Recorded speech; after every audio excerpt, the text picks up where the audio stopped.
Joe Palma, first of all, thank you so much for accepting our invitation, and we are really happy that you are here to share your thoughts.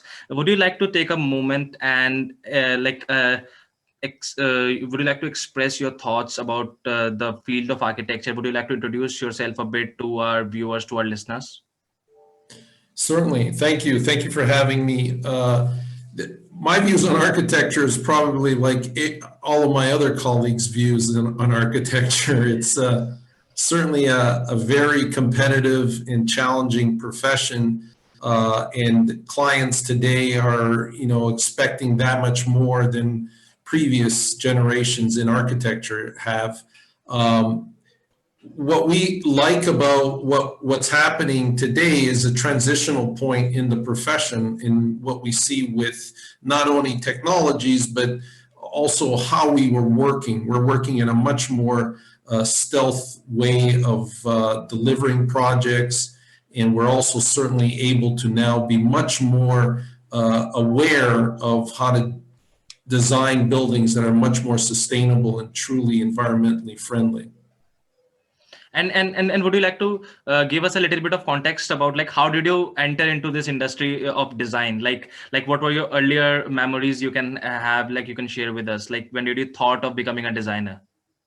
Certainly. Well, I actually started, as I mentioned earlier, I was born in Portugal. I worked in London, and then I worked in Canada prior to really ending most of my career in the United States, between the US and back in the UK.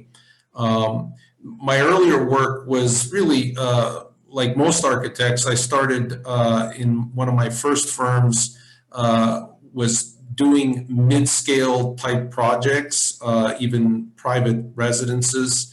And then I was fortunate enough to, when I moved to the UK, start working on much larger, much more, let's say, driven by technology of architecture, as we would today call the type of buildings that are much more large mixed-use type projects.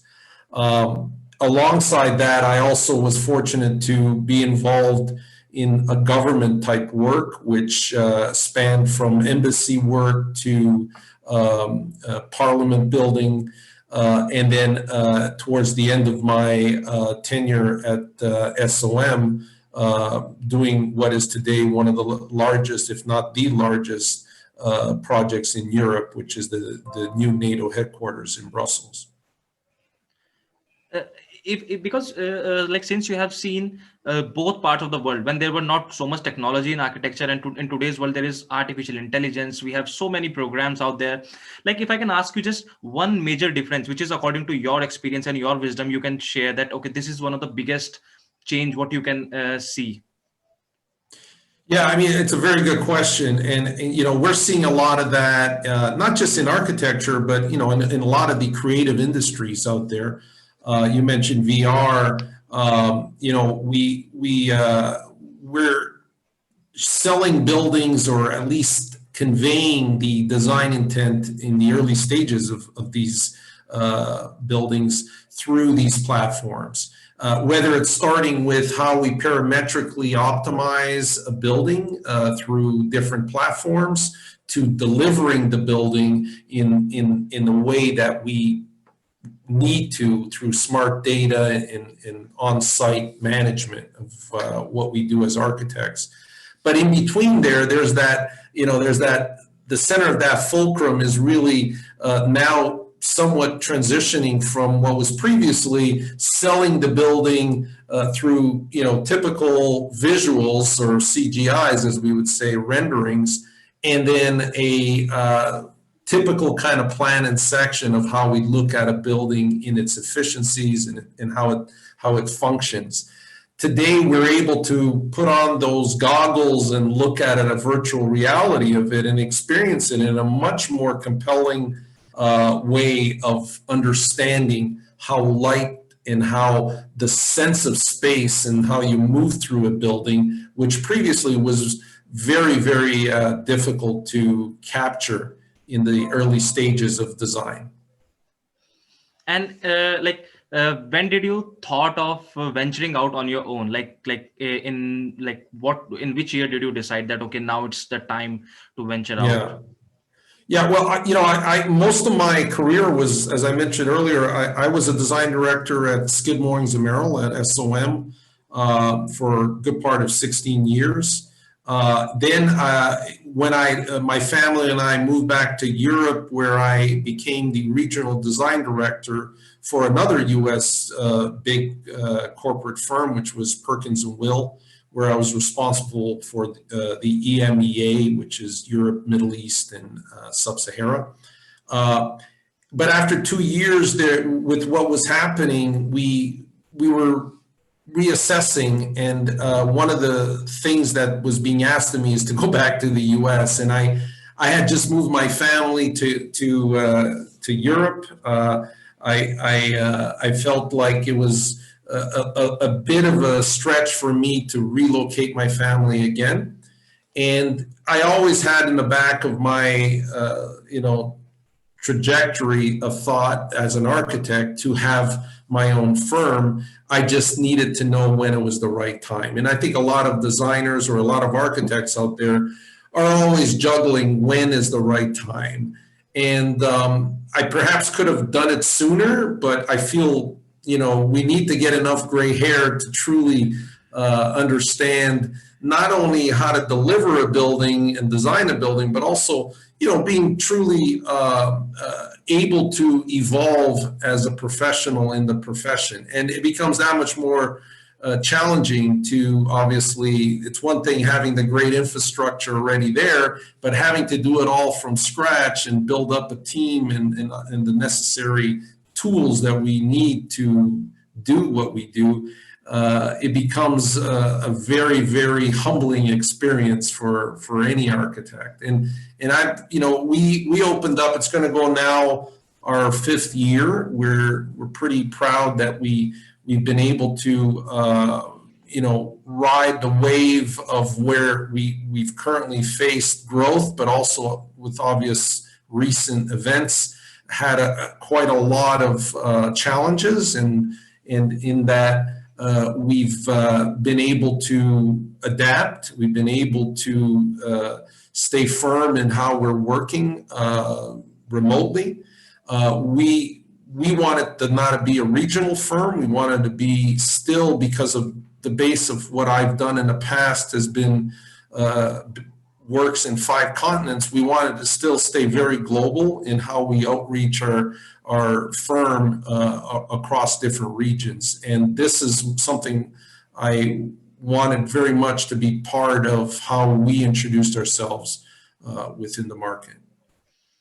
And sir, what's the one major difference? Like, even though you have been working at the top-notch position in the firm, which is being owned or operated by somebody else, but of course you're at the top position. But now, what's the one difference like that changes your life, or what you can say that this is the major difference when you run your own practice or your own global practice as of like working for somebody else?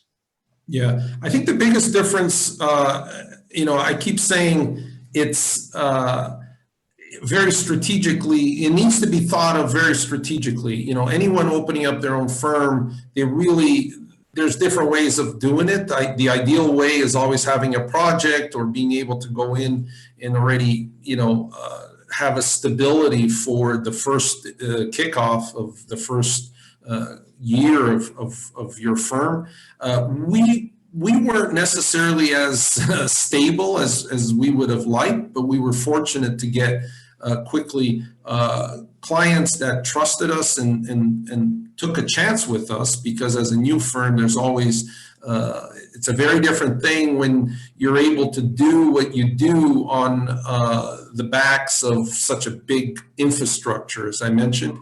But when you have to start everything from scratch, it's really a truly humbling experience, because you need to be able to train people.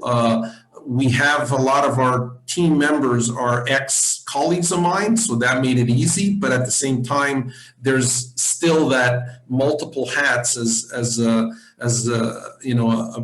partner, a founding partner that needs to be worn, both in the business sense as well as obvious design and the practice as how we develop our team. And when you are leading such a global firm, like how much of your personal time actually goes in the design process? My personal time is in all our projects. I cannot justify, reassuring a client that, this is Joe Palma's firm, and Joe Palma's firm is needing Joe Palma to be involved in everything that is at minimum the initial strategy of how a project is put in place and brought to a client in a way that reassures them this is the direction they wish to go. We obviously have studio heads and we have individuals who are more on the technical oversight as we move into the later stages of what we do. But I like to be always very involved. I think it's a very important part of anyone who has their name on their practice, and you want to reassure your client that they are getting the person that they believe is the person doing the work. Yes, because at the end of the day, people are coming by your name. Like they are always wanting that signature touch of yours in every building. So that, like, I'm always very curious, because once you are running that kind of organization, you have a lot on your table to do. So I was very curious, like, how can you manage being still to be the part of the process? Yeah, I mean, it's I'm fortunate because I have a team that's again accustomed to working with me. They're able to read, as we say, between the lines of what is being sketched and forwarded. And a lot of times, I spend a lot of my time in on the plane and between different countries. And when I'm abroad, it's very much an important part of how we communicate within our team. Our core team, our design the studio head is based in Chicago, and I'm often in Europe, often in places like Asia and the Middle East. And it's just the way we have to be able to bring ideas to the table quickly, remotely. And now with what's happened with the pandemic, it's more so a natural transition, because we were already, in a way, working very remotely amongst our team members. And sir, how do you see this thing like going forward next 20 months or 25 months? Like, what will be the major implication of this pandemic over the architecture industry? Yeah, I mean, that's the big question. I mean, I'm a big believer in what I call the evolution of what happens. There's always the unfortunate thing with the pandemic has obviously made a lot of investors gun shy. It's certainly hit all industries, or at least perhaps not as much the big blue chip companies, but service-based industries have significantly been impacted by what we are currently facing. It's certainly unprecedented.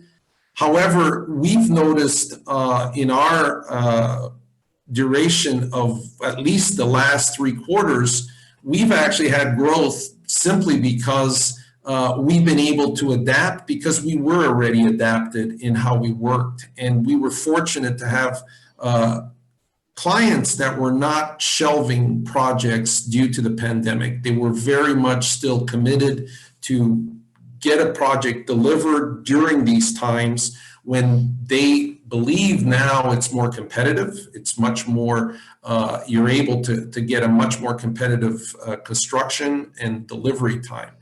And it's all about getting people back to work. As you know, the industry of built industry, we need to employ people. We need to get people, trades and suppliers and consultants working. And it's a very important thing that as architects, as one of the consultants, we try and drive that through this notion of upward and forward. And that is something that we've experienced hands-on, like most of us, but we've been fortunate enough to still see the confidence behind our clients to still drive projects that we were in the early stages of design.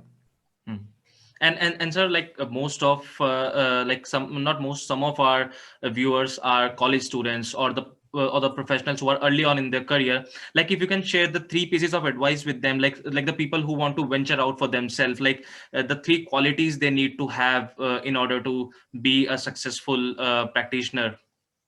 Yeah, I think the I mentioned already. It's fine to venture out.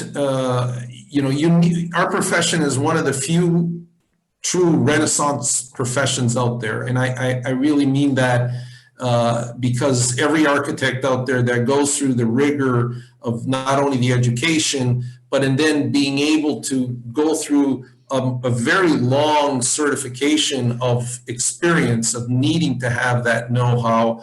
I really think it's important that architects not jump too quickly into trying to open shop, as I would say, too soon. I do think I mean, there's some out there and they obviously want to be more in the academic side, or they want to be able to, be more of what I call the conceptual type critic of what we do as a profession.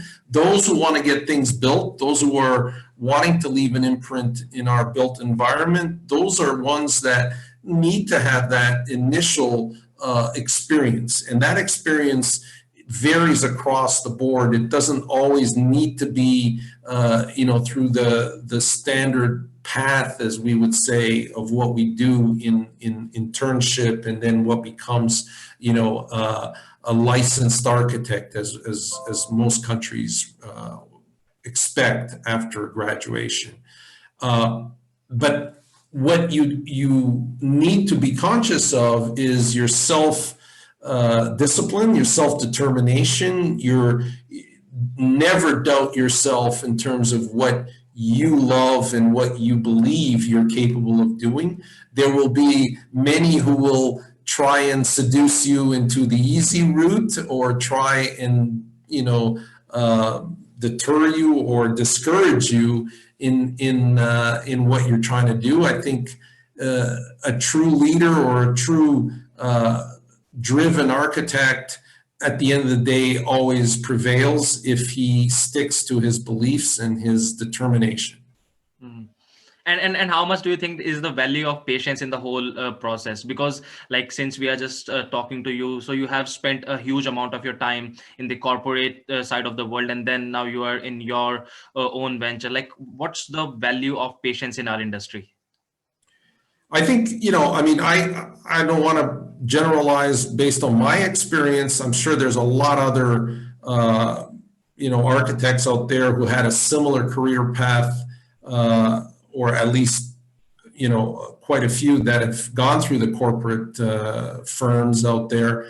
The experience is, again, the key, but, how we try and place ourselves in the profession is it's really still, there needs to still be that human connection to what we as an architect, as an individual, bring to the table. A lot of the corporate firms out there kind of put that initials in the front of a client, but you never truly know who is doing the work for you. You're buying a brand, you're buying what is regarded as at many times a reassurance to a committee or an organization that, yes, this group will deliver, and this is a big project, and we're able to know that there is more ease of mind because this group has done 50 years, 70 years of work.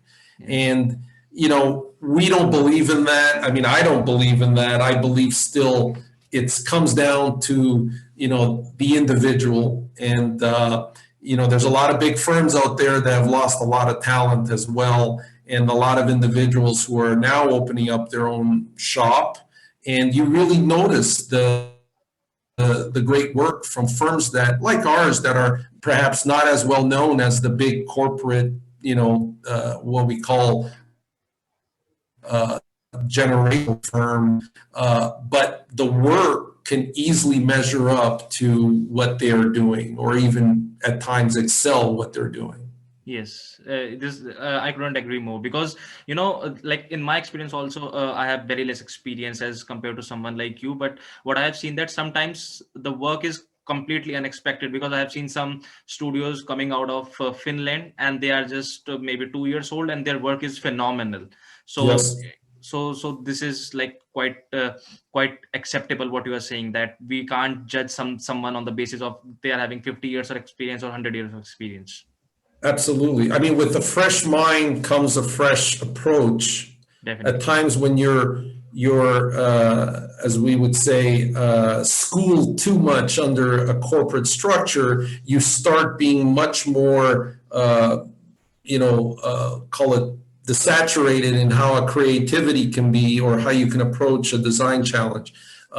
Some of these younger groups out there, I think it's really, fresh to look at something that could be somewhat naive in the initial approach, but then once you start to rationalize it and place it in a much more constructible or much more efficient manner, it actually is a very refreshing proposal, and it adds to not just the building itself, but the bigger context of where that building is placed.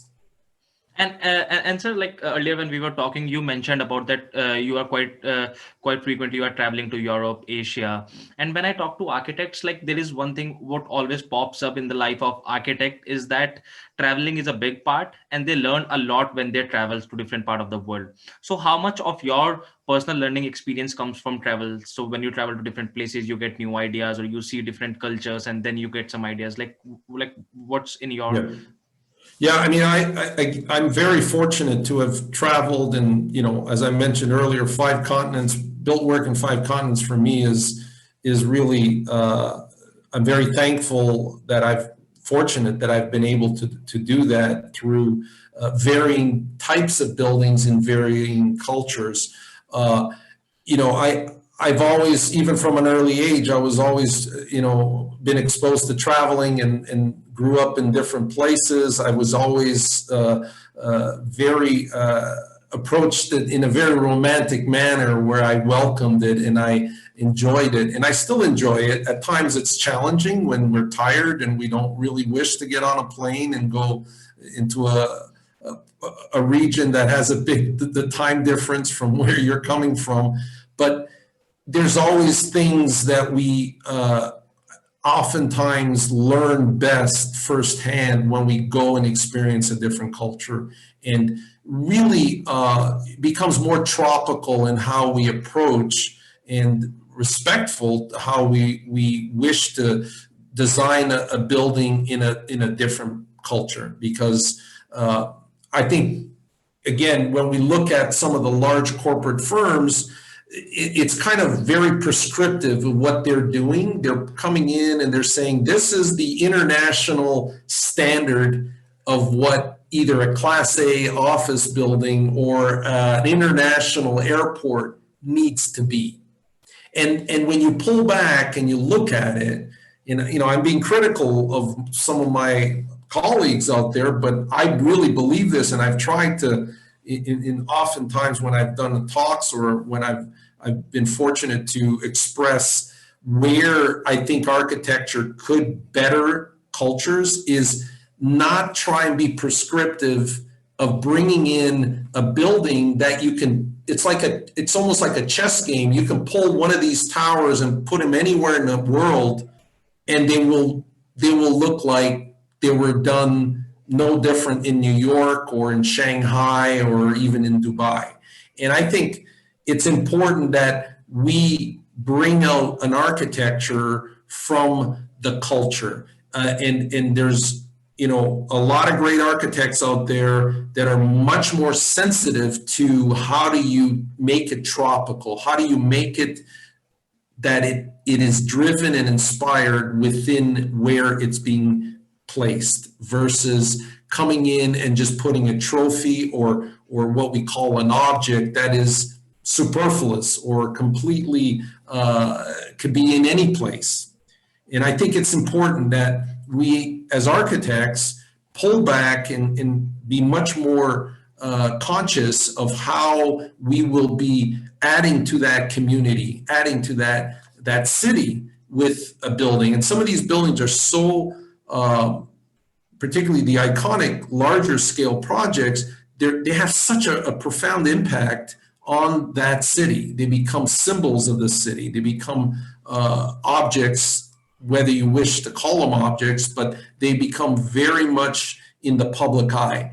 And it's really important that they don't feel they are just brought in from New York as an object, or London or any other place, and put in a city that has really no history of that. And I'm not talking a technology, I'm simply talking a vernacular of a building. So what you're trying to say that we need to be more conscious about the context, and we need to get a hands-on research when we are working on a project, and not just we can just take a, like, it should not look like that we have taken the international standard of how an office building should look like from maybe, let's say, Manhattan, and put it into somewhere in Europe. Yeah, I mean, I don't want to nitpick on which cities are doing better jobs, but I think every city's been guilty of this to some degree or another, of where they're putting a building that, if we look at the UAE as an example, I mean, there's a lot of these buildings they look like buildings that could be in New York, or they could be in places that are very vertical, but, putting a hat on top of a building doesn't make it contextually a building of yes, that context, or making it look like something that is of a vernacular, just as a facial inner layer to a building in what we in the past saw with postmodern architecture, which was unfortunate, but there are still very much principles today that we see that are still continuing off of that kind of thinking, where you're putting hats on top of towers, you're putting this type of base that looks very temple-like, due to it needing to try and mimic what is regional or local in culture. And I think the driver of great architecture comes down to great responsible principles that are based on climate, culture, the importance of daylight, the importance of fresh air, and great, what we now standardize as wellness in workplace. And the pandemic, you're going to see, is going to redefine how we work, how we play, how we live, through regulations, and in how we are going to be designing some of these machines that we live in. Because at the end of the day, the technologies are really becoming so driving how we create a lifestyle that is so technology friendly, that these buildings are what Corbu used to say: it is a living machine, a machine for living, because it is indeed getting to that extreme on how we create an architecture for people who expect a hyper lifestyle of convenience, but also mindful of wanting to have the lowest carbon footprint in their address. Yes. And now, sir, if you allow me, I would like to show some of your projects to our viewer, and you can speak a bit about those projects and your thoughts on those projects. Certainly. Sir, can you see the picture on your screen? Yes. Yeah, so this here is nicknamed the Fast Forward Towers. It was actually, this is the initial design of what are two twin towers in probably one of the fastest growing districts in Chicago, the Fulton Market. In here, these are, our client wished to have a national tenant come in. It's all office use in both towers, with a podium that comprised of parking and some local type retail at the base. And the building is shaped the way it is to try and minimize the vis-a-vis issues between them, but also create this great floor-ceiling world of office space with natural daylight. It was also a structure that was interesting because it actually reduces the amount of steel. It was a steel proposal through the corset structure that we were developing alongside our engineers. And sir, how many floors are there in the building? This building here is 42 floors, twin towers. Yeah. And sir, here is, we have another picture of this. Yes. Yeah, so this here is in the local neighborhood. This is how the building sits. It's immediate to the public transit, so it's very much connected to a TOD development, as we would call it, a transit-oriented development that connects both to the loop train that brings people in and out of Chicago Center. This shows it in the skyline, showing how it kisses the skyline from what we see on both ends. My former firm, SOM's Hancock building on the far left and the Sears Tower on the far right. And the structure you can see here, it's able to actually, very simple in terms of constructability, but a building that creates a very holistic way of integrating structure with its form, because one of the things you notice on the triangulation of the structure, both on the top, the midpoint, and the base, is really defining the facets of that floor plane. So this here is what we call 1-20-30. This is a very exciting and very long ongoing proposal for the world's next tallest building. My career, particularly at SOM, I designed some of the tallest buildings, and this is certainly what we would call not even a super tall, this is a hyper tall, yes, which would exceed not only Burj Khalifa, but the current construction of Jeddah, which is the Kingdom Tower in Jeddah. Yes. And what's amazing about this project is its height is unparalleled to what you can build, simply because today's conventional point tower of tall buildings usually are ego-driven by how big the base is with only perimeter light, and it's a very deep, almost like a trading floor type floor plate. And as you get to the very top, it inversely becomes almost unusable, where the lease span is very, very shallow and almost unusable. This building is like stacking 50-story towers 4 times that enable you to keep the efficiencies of a 50-story tower, which is usually the maximum in elevatoring you can do on a vertical building. And its connections are driven for not only structure, but and how it stabilizes each other, but it also is where the express elevators transfer. So it's almost like starting from ground zero 3 times up the building, where these 3 sky lobbies take place.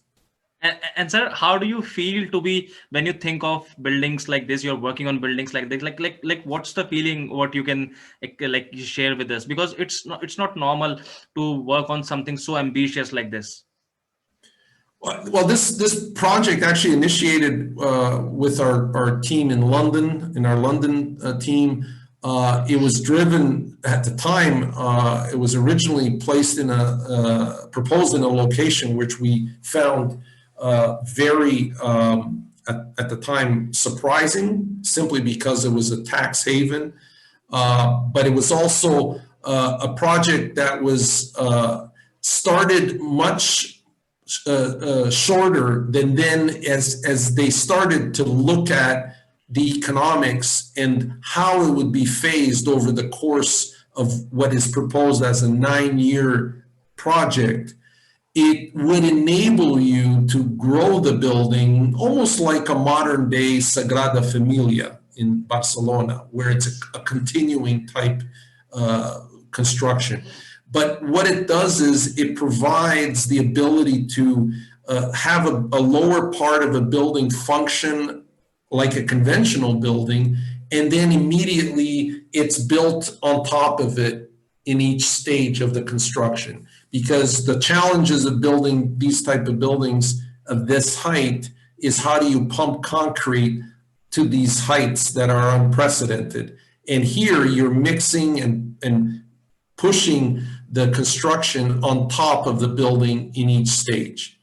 And it is now being looked at in, I can't disclose location because of confidentiality, but it's currently being entertained in one of the UAE countries, and it is an exciting project that has to have nanotechnology in construction simply because of its attributes of concrete and steel, of what we would create as a hybrid structure, and how you look at elevatoring, in this case, double-decker elevatoring, able to bring people between even and odd floors in one continuous move of vertical transportation. The performance of this building is quite spectacular in terms of how it relates to lateral loads of wind, simply because of how wind moves through these openings of the building. But it also enables us to harness a lot of energy through PV technologies, which today are much more efficient and affordable, integrated within the slick skin of what we design within this building. This building is intended to be a Planet 2030 compliant building. We want it to be the world's tallest, but we also want it to be the most sustainable hyper tall in the planet. My God, this is something really exciting that I feel so honored when I'm talking to you that you are working on such an ambitious project. And again, thank you so much for coming on our podcast, because like when you are sharing your thoughts on buildings like this, and when you are doing such amazing work, it's a blessing for us, and it's a blessing for all of our viewers that we got to learn few words from you. So I Well, think it's one of the things that I've enjoyed in our profession is always being able to share with fellow colleagues, but also just people in general who like design and love architecture. And regardless of scale, at the end of the day, a building that has a great contribution to a community is really what's it about. Sir, if I can ask you, like at this point of your life, when you have done so much work, so much great work, like how do you still keep yourself at the top of the game? Like what's your learning way of learning? Like how do you keep yourself up to date with the new trends which are coming, with the new technologies which are coming? Yeah, I mean, a lot of that is really up to the individuals. I mean, we obviously, as a U.S. based architect, I obviously, we always have our continuing education. We try and stay as engaged in the industry and what's happening. But the real research and the real connections to suppliers and manufacturers, and not only what's available, but how can you also drive an industry in what can be done, is something that I have always had a great interest in. And we're designing a what will be the first transparent concrete museum, where we are able to work alongside in this case an Italian manufacturer, with how you do the precast mix, and how you're able to then control light and really look at a building like a museum that is so critical in controlling light and being able to still not create such a black box, as we would say, of the circuit of movement within a museum. And it's something that came through research, and knowing what's out there and what is being already starting to get explored. It's nothing new, transparent concrete, but it is when you start applying it in a larger scale of how it can skin a building versus a feature wall, or as we have seen in the past in a lobby or in an element only of an interior. So, sir, now we're in the final part of this podcast. So, in this final part, what we usually do, we play a small quiz. Okay. Okay. LA or New York? New York. London or Paris? London. Contemporary or modernism? Modernism. BMW or Mercedes? Mercedes. Whiskey or vodka? Whiskey. Okay, with that said, thank you so much for